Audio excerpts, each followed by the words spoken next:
Assalamualaikum warahmatullahi wabarakatuh.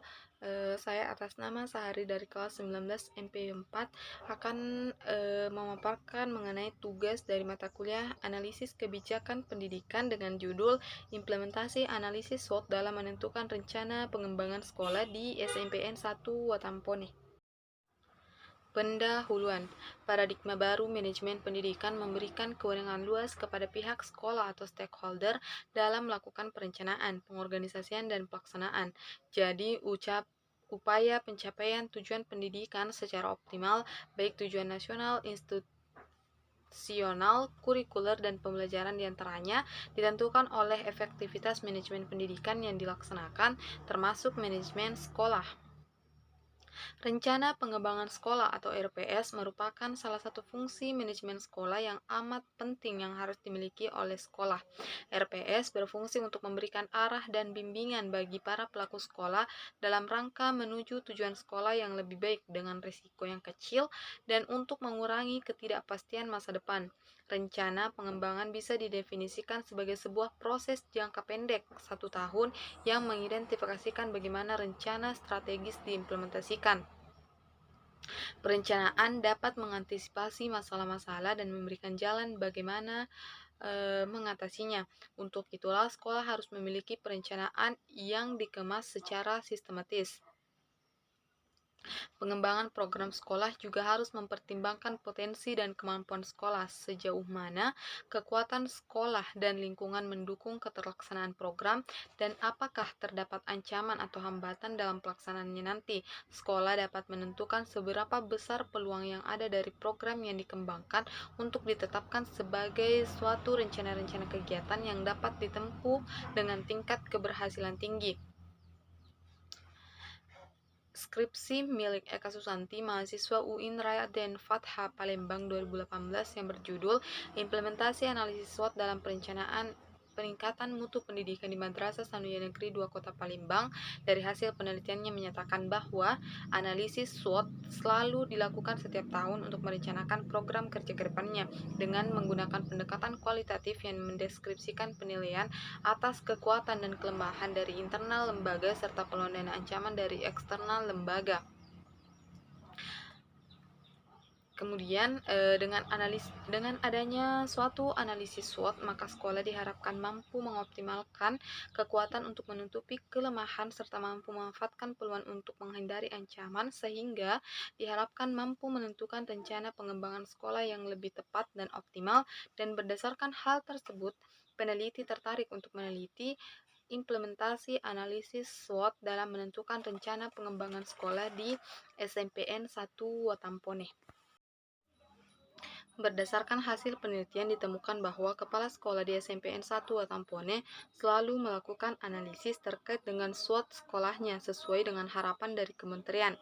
Adapun implementasi analisis SWOT yang dilaksanakan yaitu mengenai strength, weakness, opportunity, threats, sebagaimana hasil wawancara diuraikan sebagai berikut. Implementasi analisis SWOT. Strength atau kekuatan. Hal pertama yang dianalisis pihak sekolah yaitu terkait dengan kekuatan sekolah. Kekuatan merupakan kondisi internal positif yang memberikan keuntungan kompetitif dalam menghadapi persaingan bagi lembaga pendidikan. Kekuatan ini juga merupakan keunggulan lembaga baik dari segi sumber daya yang dimiliki maupun upaya yang telah dilakukan yang lebih baik dari pesaing. Kekuatan ini yang kemudian menjadi kunci perbedaan lembaga pendidikan satu dengan pendidikan yang lain. Berdasarkan hasil penelusuran peneliti, diketahui bahwa di SMPN 1 Watampone telah melakukan analisis mengenai kekuatan sekolahnya, yang dimana hal tersebut menjadi keunggulan dari lembaga pendidikan lain. Kepala sekolah menyatakan, "Ya, betul sekali bahwa kami di sini melakukan analisis terhadap hal yang menjadi kekuatan sekolah kami, yaitu diantaranya bahwa di sekolah kami ini SDM-nya sangat memadai karena semua mata pelajaran memiliki guru minimal S1, sarpras memadai dengan kondisi rombel 3x11, memiliki lab, musolah, komitmen guru dalam mengemban tugasnya, memiliki 2 guru penggerak asesmen nasional pengganti UNBK. Sekolah kami di sini menjadi salah satu sekolah yang mencapai target dan menjadi sekolah dengan pembelajaran terarah. Kemudian hal yang serupa dikatakan oleh Wakaseknya. Beliau mengatakan, iya, jadi kami di sini memiliki banyak julukan, antara lain sekolah sehat, sekolah diwiata, sekolah unggul, sekolah rujukan, tenaga pendidik dan tenaga pendidikan handal dalam bekerja dengan lulusan S1 dan S2. Tidak ada yang diploma, memiliki 2 guru penggerak dan 3 calon guru penggerak. Letaknya pun strategis, memiliki perpustakaan, laboratorium, komputer IPA, lapangan upacara, voli basket dan upacara basket, kemudian UKS, ruang keterampilan, musola, dan ada pula kelas cibi, yaitu kelas cerdas istimewa berbakat istimewa. Dan berdasarkan apa yang diungkapkan oleh kepala sekolah dan wakil kepala sekolah mengenai kekuatan sekolahnya, dapat dilihat bahwa hal tersebut betul adanya, bahwa SMPN 1 memiliki suatu kompetensi khusus yang berakibat pada kepemilikan keunggulan sehingga mendapat dan menimbulkan nilai plus pada pandangan dinas pendidikan, begitupun dengan masyarakat. Kemudian B. Weakness atau kelemahan. Kelemahan merupakan hal selanjutnya yang dianalisis oleh pihak sekolah, sehingga lembaga pendidikan tersebut harus tahu bagaimana menentukan kebijakan untuk minimalisir kelemahan agar menjadi kelebihan dan tidak menjadi penghalang untuk kedepannya. Berdasarkan hasil penelusuran dengan pihak sekolah, yaitu kepala sekolah dengan wakil kepala sekolah, memahami betul kelemahan sekolahnya. Kepala sekolah mengatakan, yang menjadi kelemahan kami di sini adalah penguasaan IT yang masih sangat kurang karena adanya guru-guru yang sudah mencapai umur pensiun. Kemudian Wakaseknya menyampaikan hal yang serupa, bahwa di sini masih ada sejumlah kecil siswa yang tidak disiplin atau malas. Dan berdasarkan hal tersebut dapat disimpulkan bahwa hal itu relevan dengan teori yang ada. Kelemahan merupakan keterbatasan atau kekurangan suatu lembaga seperti keterampilan dan kemampuan yang menjadi penghalang serius sebagai penampilan kinerja organisasi atau sekolah. Dengan kata lain, kelemahan adalah kekurangan yang dimiliki oleh suatu lembaga pendidikan. Kemudian opportunity atau peluang. Pada tahap ini yang analisis yaitu dari sekolah, yakni peluangnya. Ada beberapa hal yang menjadi peluang bagi sekolah berdasarkan hasil penelitian dengan kepala sekolah dan wakil kepala sekolah. Kepala sekolah menyatakan partisipasi orang tua tinggi dan kinerja SDM yang bagus merupakan peluang bagi sekolah kami. Kemudian Wakasek menambahkan bahwa kepercayaan masyarakat dan kualitas dan mutu sekolah baik yang menjadi peluang kami. Dan berdasarkan hal tersebut dapat disimpulkan bahwa hal itu memang menjadi suatu kondisi sekarang atau masa depan yang menguntungkan sekolah atau madrasah. Peluang merupakan kondisi eksternal yang dapat memberikan peluang-peluang untuk muncul lembaga. Sepertinya ada perubahan hukum, menurunnya pesaing, dan meningkatnya jumlah siswa baru. Peluang juga dikatakan sebagai berbagai situasi lingkungan yang menguntungkan bagi suatu organisasi. Kemudian threat atau ancaman. Ancaman merupakan kebalikan dari peluang, maka dapat dikatakan bahwa ancaman adalah faktor-faktor lingkungan yang tidak menguntungkan bagi organisasi. Jika tidak diatasi, maka ancaman dapat menjadi penghalang bagi suatu organisasi baik untuk ataupun di masa depan. Hal yang sesuai diungkapkan oleh kepala sekolah dan wakil kepala sekolah, yaitu kepala sekolah mengatakan pembiayaan di sekolah, dana disesuaikan dengan jumlah siswa sehingga menjadi sedikit ancaman. Kemudian Wakasek menambahkan karena adanya beririsan dengan sejumlah sekolah menengah pertama lainnya. Dan berdasarkan hal tersebut bahwa kondisi eksternal sekolah atau madrasah yang secara serius dapat mempengaruhi masa depan lembaga pendidikan. Tantangan ini dapat berupa munculnya pesaing-pesaing baru, penurunannya jumlah siswa, dan lain-lain.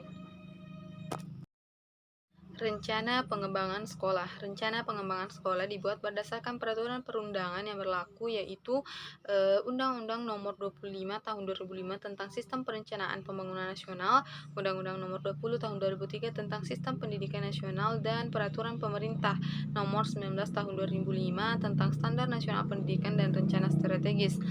Kepala sekolah mengatakan, harapan dari kementerian dan peraturan yang berlaku bahwa sebelum membuat perencanaan harus menganalisis terlebih dahulu seperti analisis SWOT dalam menentukan rencana sekolah. Kemudian Wakasek menambahkan, kami mengadakan rapat setiap bulan dan membahas mengenai analisis di rapat perdana pada awal tahun ajaran dan melakukan evaluasi tiap akhir bulan dan menentukan rencana pengembangan sekolah. Berdasarkan pemaparan dari kepala sekolah dan wakil kepala sekolah tersebut, dapat diketahui bahwa sekolah melakukan rapat untuk membahas mengenai rencana pengembangan sekolah berdasarkan harapan dari kementerian dan berdasarkan peraturan yang berlaku. Prosedur pembuatan RPS mengacu pada langkah-langkah yang digunakan dalam pembuatan RPS. Perbedaan pokok rencana pengembangan dengan rencana lainnya terletak pada tujuan. Secara substansi, isi perencanaan program yang dikembangkan dalam RPS disesuaikan dengan kondisi dan kebutuhan sekolah masing-masing, tetapi tetap mengacu pada aspek-aspek standar nasional pendidikan.